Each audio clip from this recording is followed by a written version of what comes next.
Hi there guys, my name is Jacob and welcome back to the channel. Now in today's video, I want to briefly talk about the new EV tax that is being speculated about in the news lately. And this is the 3 pence per mile tax. And as I said, it's speculation at the moment. The budget is around 2 weeks away. And even though, these kind of speculations, they don't come from nowhere. They're not just made up. Ministers and people behind the scenes do talk, they do leak stuff to the press. So I guess we have to say that there probably is an element of truth to it. But for now, I just want to say it is speculation. The budget is 2 weeks away and nothing has officially been announced. But in the news, they are saying that basically EVs are going to be hit with a 3 pence per mile additional tax. So this is on top of your normal vehicle tax that we all have to pay, which is, I believe, £195 a year. So the additional 3 pence per mile tax is obviously going to affect people in different ways because we all drive, a different amount of miles every year. Now, obviously, a lot of people, have pros and cons for this. Now, for myself, if you watch my last video, you'll know that I've just bought an EV. So for me, this is, in a way, I'm thinking, God, what bad timing. I've just gone out and bought an EV and now they've announced this additional tax. And I'm thinking, God, what a decision. But actually, it's not all doom and gloom. And a lot of what I've read online, people are kind of saying that, this is the end of EVs. And even though they've made a really good start, there's going to be a massive decline in EV sales. Because ultimately, who wants to pay an additional tax? And, fair enough. I don't want to pay an additional tax either. But I guess we have to break it down a little bit more than that because obviously there is, a reason why the government want to do this. And, for those that don't know, petrol and diesel in the UK is made up of a huge amount of tax, the cost that we all pay for it.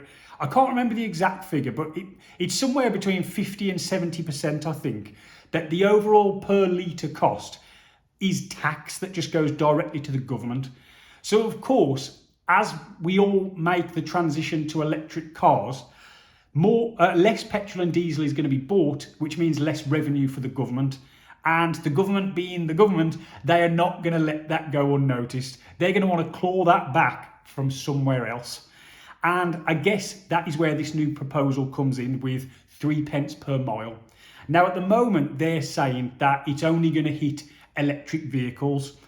And that's because, we don't buy petrol and diesel. Therefore, we don't contribute to that tax take. And they're saying that's unfair. Whether it is unfair or not, I guess, is up for debate. But I think the big thing about this, I'll give my opinion. I don't think 3 pence per mile is actually a bad way of doing it. Because ultimately, once we all stop buying petrol and diesel, yes, that tax is going to have to be made up from somewhere because the government gets such a large amount of money from that petrol and diesel tax. They can't just let that go. They've got to find it from somewhere else. But for me, it's the timing of it that is really, I think it's a really poor decision if they do bring it in 2 weeks' time. Because right now, weirdly, the government are trying to incentivise people to buy EVs. And by that, I mean, there are actual grants that you can get right now for a heck of a lot of electric vehicles, which means you can get, I think it's somewhere from about £1,000 up to about £3,000 or £4,000 that the government will quite literally give you to purchase a brand new EV. So on one hand, they're trying to incentivise people to buy an EV by giving them quite literally thousands of pounds to buy one. And then on the other hand, they're saying, well, if you do move to an EV, we're going to tax you even more.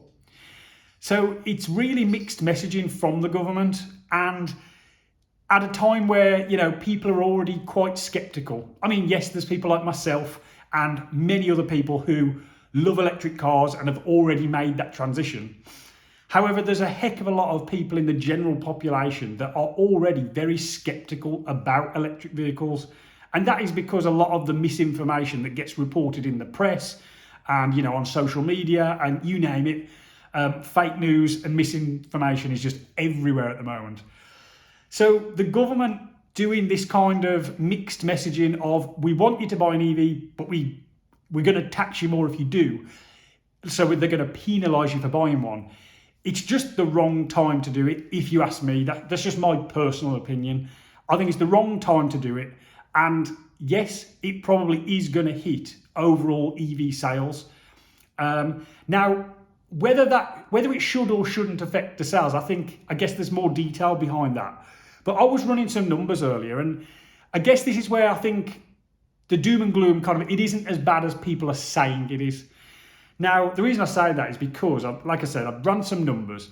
When you drive a petrol or diesel car, roughly the figures that they say is a cost per mile for those vehicles is anywhere from around 12 pence per mile up to around 17 pence per mile.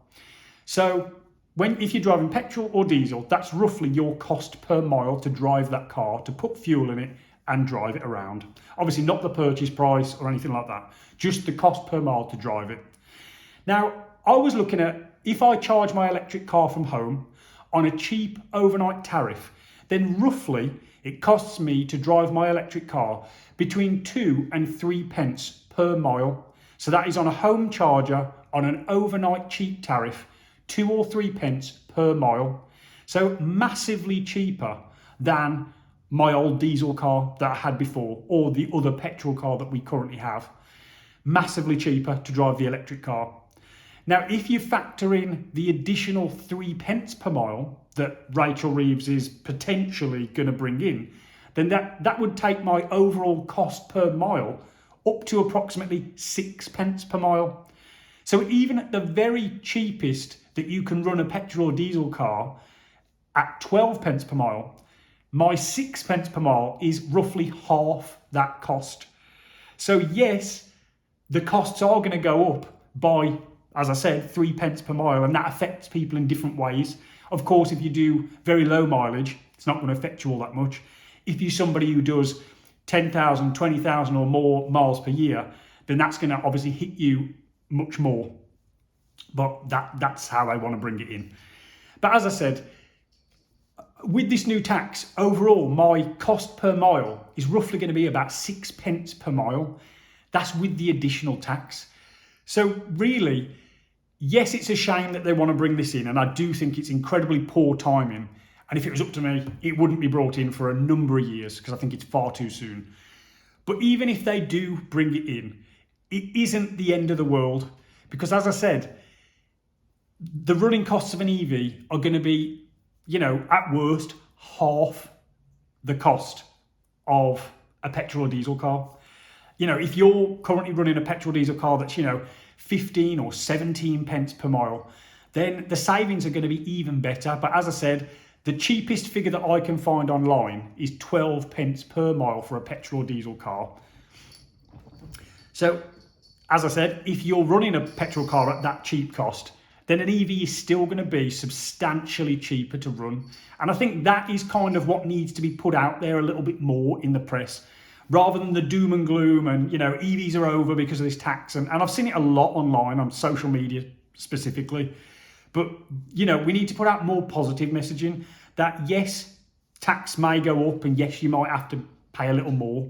But ultimately, EVs are cleaner, cheaper to run and just better to drive. It's just a much nicer driving experience.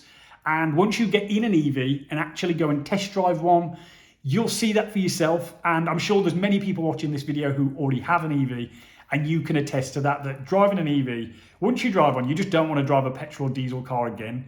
It is that big of a difference and, an improvement in just the driving experience as a whole. And if you can save some money along the way, which, let's face it, that's what we all want to do, then it's win-win if you ask me.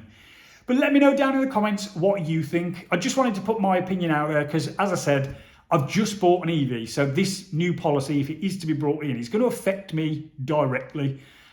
So I just wanted to weigh in on that and just provide a little bit more balance to the argument than just lots of negativity of what I'm seeing online. If you enjoyed this video, guys, if you could just consider hitting the like button and the subscribe button, it really does help the channel. And as I'm only a small channel, any help goes a long way. So a big thank you in advance. Right then, guys, I'll leave it there. Thank you very much for watching, and I'll catch you in the next one.